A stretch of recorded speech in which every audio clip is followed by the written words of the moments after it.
Thank you for watching my channel. Please subscribe and like. Now back to the news.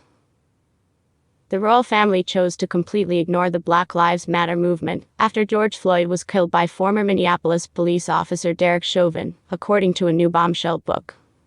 In an advanced copy of Endgame. Inside the royal family and the monarchy's fight for survival obtained by page 6, journalist Omid Scobie claims that the royals purposely stayed away from the matter.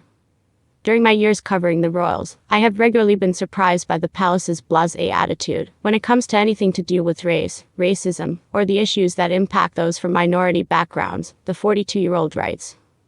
Scobie says in Endgame that after Floyd was murdered in May 2020, the resurgence of the American-born Black Lives Matter (BLM) movement spawned international protests against systemic racially motivated police brutality and unrest hit the streets of London. A global civil rights issue was forcing change around the world, but the royal family chose to completely ignore it, he alleges in the book.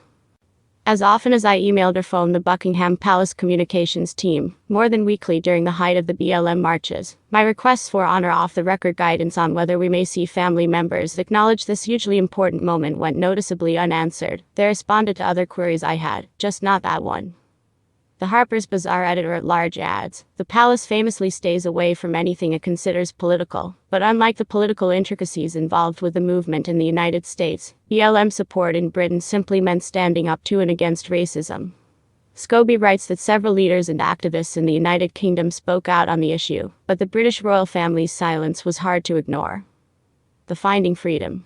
Harry and Meghan in the Making of a Modern Royal Family author, claims that he met with the palace senior aide at a hotel bar in August 2021, and was told why the royal family chose to ignore his request for comment on the BLM movement.